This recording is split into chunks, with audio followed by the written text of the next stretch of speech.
నమస్తే, నేను మీ పద్మావతి. ఈరోజు మనతో పాటు ప్రముఖ ఆధ్యాత్మికవేత్త మరియు జ్యోతిష్య విశాల డాక్టర్ వేణుగోపాల్ గారు ఉన్నారు. మరి గురుగారితో మాట్లాడేద్దాం. నమస్కారం గురుగారు. గురుగారు, వృషభ రాశి వారికి చూసుకున్నట్టయితే గనక మే నెలలో వీరికి గోచార ఫలితాల ప్రకారం అసలు ఏ విధంగా ఉంటుందంటారు? అసలు వీరికి అనుకూలంగా ఉండేవి ఏంటి? ఏ ఏ విషయాల్లో వీరు జాగ్రత్త తీసుకోవడం ద్వారా మరింత శుభ ఫలితాలను అందుకోగలుగుతారంటారు? వృషభ రాశి వారికి నిజంగానే మే నెలే కాదు, ఈ నూతన సంవత్సరం విశ్వావసనామ సంవత్సరం వాళ్ళకి చాలా ఎక్కువ ఫలితాలు ఇచ్చేటువంటి వాతావరణం కనిపిస్తుంది. అంటే ఎక్కువ గ్రహాలు అనుకూలంగా ఉన్నాయి. వృషభ రాశి వారికి శని భగవానుడు 11వ ఇంటికి వచ్చాడు. సో గ్రహాలన్నీ బాగా ఉన్నాయి. ఇదివరకు మనం షష్టగ్రహాలు అని చెప్పుకున్నాము.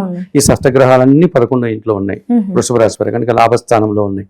ఆ కారణం చేత మేషరాశి వారికి ఈ సంవత్సరం చాలా బాగా ఉందమ్మా. ముఖ్యంగా వీరికి ఈ కుజుడు 3వ ఇంట్లో సంచరిస్తున్నాడు. కర్కాటక రాశిలో కుజగ్రహం 3వ ఇంట్లో ఉంటే పూర్తి సహకారాన్ని అందిస్తాడు. కుజగ్రహ సహకారం వల్ల ఏం జరుగుతుంది?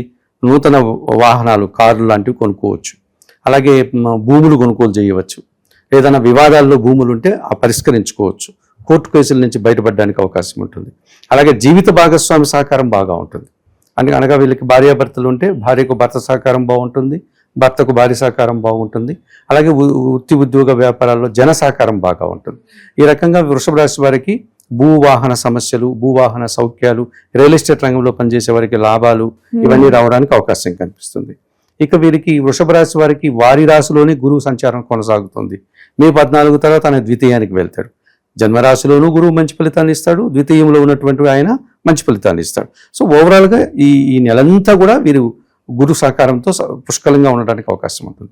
విద్యార్థులకు మంచి ఫలితాలు వస్తాయి. ఉన్నత చదువులు చదువుకోవడానికి వెళ్ళొచ్చు. ఉద్యోగాలు సంబంధించినటువంటి పరీక్షలు రాసేవారు అందులో సెలెక్ట్ అయ్యి ఉద్యోగాలు రావడానికి అవకాశం ఉంటుంది. ఇంటర్వ్యూలో సక్సెస్ అవుతారు. ఉద్యోగాలు చేసుకునే వారికి ఆ ఉద్యోగంలో పదోన్నతులు రావడం, ఇంక్రిమెంట్లు రావడం, అధికారుల చేత అభినందనలు, బెస్ట్ ఉద్యోగిగా, ఎంప్లాయీగా సత్కారాలు పొందడం, ఇలాంటి అవకాశాలన్నీ బాగా కనిపిస్తుంది. శుక్రుడు కూడా వీరికి 11వ ఇంట్లో ఉన్నాడు. శుక్రుడు సహజంగానే మనకు అన్ని రకమైనటువంటి విలాసాలని, సౌఖ్యాలని ఇచ్చేవాడు కనుక ఈ శుక్రగ్రహం 11లో ఉన్నప్పుడు సృజన సహకారం బాగా ఉంటుంది, కుటుంబ సౌఖ్యం బాగుంటుంది. అలాగే ఇంట బయట కూడా ప్రశాంతంగా పని చేసుకోగలుగుతారు. అన్ని సౌకర్యాలు వీరు పొందడానికి అవకాశం ఉంటుంది. అట్లాగే వీరికి భాగ్య దశమాధిపతి అయినటువంటి శని భగవానుడు లాభస్థానానికి వచ్చాడు. శని లాభములో ఉంటే వ్యవసాయ రంగంలో పనిచేసేటువంటి రైతులకు మంచి ఫలితాలు రావడానికి అవకాశం ఉంటుంది. పనివారి సహకారం బాగా ఉంటుంది. మన ఇంట బయట పనిచేసేటువంటి పనివారి యొక్క సహకారం చాలా అద్భుతంగా ఉంటుంది. ఆ రకంగా వ్యవసాయ రంగంలో మంచి ఫలితాలు వస్తాయి. చిన్న చిన్న ఉద్యోగాలు చేసే వారికి అనుకూల వాతావరణం ఉంటుంది. అలాగే మన కింద పనిచేసే వారి సహకారం వల్ల మనం అనుకున్న పనులన్నీ పూర్తి చేసుకోగలుగుతాం. రాహు కూడా వీరికి లాభస్థానంలో ఉంటాడు. మే 18 తర్వాత దశమ స్థానానికి వెళ్తారు. కనుక విదేశీ వ్యవహారాలు బాగుంటాయి. నూతన ఉద్యోగాలు రావడానికి అవకాశం ఉంది. ఉన్న ఉద్యోగంలో లాభాలు సంపాదించడానికి అవకాశం ఉంటుంది. విదేశాలకు వెళ్ళాలనుకునే వాళ్ళకి అనుకూల వాతావరణం ఉంటుంది. కొత్త వ్యక్తుల పరిచయం, ఒకవేళ ఉన్న వ్యాపారాన్ని మనం బాగా ఇంకా పెద్దగా దాన్ని ఎస్టాబ్లిష్ చేయాలనుకుంటే ఆ వ్యాపారం విస్తరించుకోవడానికి అనుకూలంగా ఉంటుంది. ఈ రకంగా మంచి ఫలితాలు రావడానికి ఈ వృషభ రాశి వారికి చాలా అనుకూలత కనిపిస్తుంది. గురువుగారు, ఇప్పుడు వ్యాపారాల విషయానికి వస్తే చాలా చక్కగా వివరించారు. అయితే వీళ్ళు వ్యాపారం చేసే సమయంలో ఒంటరిగా పెట్టుకోవడాన్ని మంచిగా కలిసి వచ్చేదిగా చూసుకోవచ్చు అంటారా? లేకుంటే స్నేహితులు కావచ్చు, లేకుంటే ఇతరితర వారితో కంబైన్డ్ గా వ్యాపారాల్లో దిగడం మంచిదంటారా? సహజంగా వృషభ రాశి వారికి ఉన్నటువంటి ఒక పెద్ద బలము, బలహీనత ఏంటంటే వారికి 7వ భావంలో కుజుడు ఉంటాడు. అది జీవిత భాగస్వామి విషయంలో కానీ, వ్యాపార భాగస్వాముల విషయంలో కానీ. ఇక్కడేమో వీళ్ళ జన్మరాశ్యాధిపతి శుక్రుడు, సప్తమాధిపతి అనగా పార్ట్నర్షిప్ వ్యాపార కుజుడు. ఈ కుజ శుక్రుల కలయిక కొంతవరకు అన్యోన్యత ఉంటుంది. ఎక్కడో ఒక చోట అది బెడిసి కొట్టేటువంటి ప్రమాదం ఉంటుంది. కనుక ఈ భాగస్వాములతో వ్యాపారం చేయాలనుకునేటువంటి వారికి ఎక్కడో ఒక చోట గొడవలు రావడానికి అవకాశం ఉంటుంది. ఆ గొడవలు వచ్చినప్పుడు ఏమవుతుంది? ఉన్న స్నేహం కాస్త పాడవుతుంది, వ్యాపారము ఇబ్బంది పడుతుంది. కనుక వీరు కుటుంబ సభ్యులతో కలిసి వ్యాపారం చేసుకుంటే సమస్యలు ఉండదు.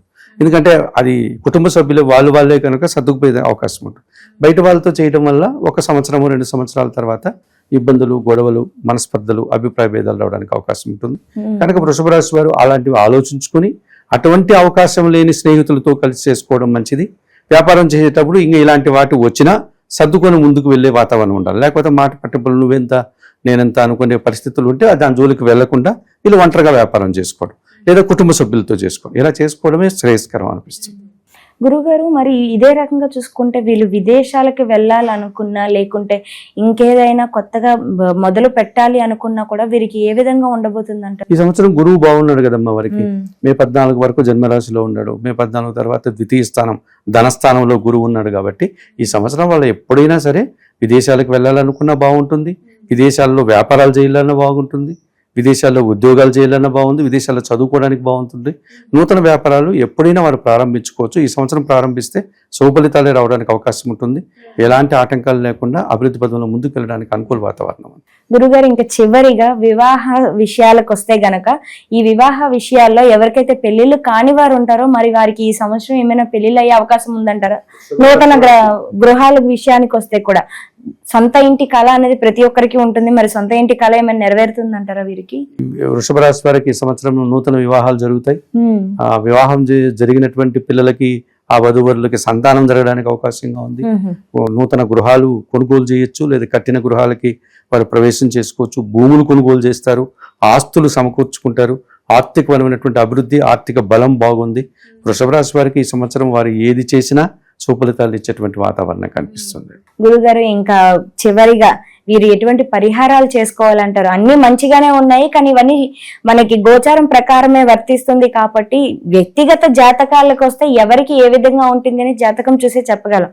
కానీ అన్నిటినీ కలిసి రావాలి అంటే గనక వీరు ఎటువంటి పరిహారాలు చేసుకోవాలంటారు ఈ నెలంతా కూడా? సహజంగా వృషభ రాశి వారు ఎప్పుడు కూడా నిరంతరాయంగా చేసుకోవాల్సినటువంటి పూజ లక్ష్మీ పూజమ్మ.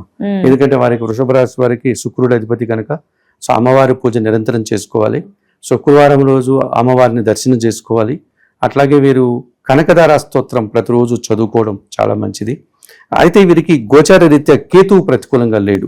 ఈ కేతువు ప్రతికూలంగా లేడు అంటే పంచమ స్థానంలో కేతు ఉన్నాడు కనుక కన్యా రాశిలో కేతు సంచారం, మళ్ళీ కూడా ఆయన సింహరాశిలోకి వస్తాడు, అది చతుర్థం అవుతుంది. ఈ రెండు మంచిది కాదు. ఈ కారణం చేత ఆత్మీయులతో ఏదన్నా ఎడబాట్లు చిన్న చిన్న మనస్పర్ధలు రావడానికి అవకాశం ఉంటుంది. సంతానం విషయంలో చిన్న చిన్న ఇబ్బందులు వచ్చే అవకాశం ఉంది. కుటుంబంలో ఎంత చేసినా ఇంకా ఏదో చేయలేదనే చిన్న నిరాశ జరగడానికి అవకాశం. నిత్య గణపతి పూజలు చేసుకోవడం లేదా అవకాశం ఉంటే గణపతి హోమం చేసుకోవడం వల్ల ఎక్కువ మంచి ఫలితాలు పొందడానికి అవకాశం కనిపిస్తుంది. ఇది ఈ సంవత్సరం వారికి ఉన్నటువంటిది. లక్ష్మీ పూజ చేసుకుంటూ గణపతి హోమం కానీ లేదా నిత్య గణపతి ఆరాధన చేసుకోవడం వల్ల మరింతగా మంచి ఫలితాలు పొందడానికి అవకాశం ఉంటుంది. గురుగారు, ఇంకా చివరిగా ఈ మే నెలంతా కూడా కాస్త అందరూ కూడా ఇళ్లలోనే ఉంటారు.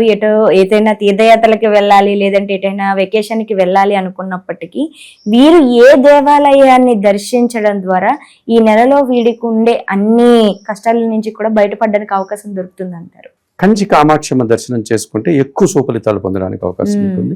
లేదా మహాలక్ష్మి అమ్మవారి దర్శనం చేసుకున్నా ఎక్కువ సుఫలితాలు పొందడానికి వృషభ రాశి వారికి మరింతగా మంచి ఫలితాలు రావడానికి అనుకూల వాతావరణం ఉంటుంది. చాలా చక్కగా వివరించారు గురువు గారు. అయితే వృషభ రాశి వారికి ఏ విధంగా ఉంటుందో పాటుగా వీరు ఏ ఏ దేవాలయాలు దర్శించడం ద్వారా అసలు మే నెలలో మంచిగా వీరికి కలిసి వస్తుందో కూడా చాలా చక్కగా వివరించారు. ధన్యవాదాలు. నమస్కారం.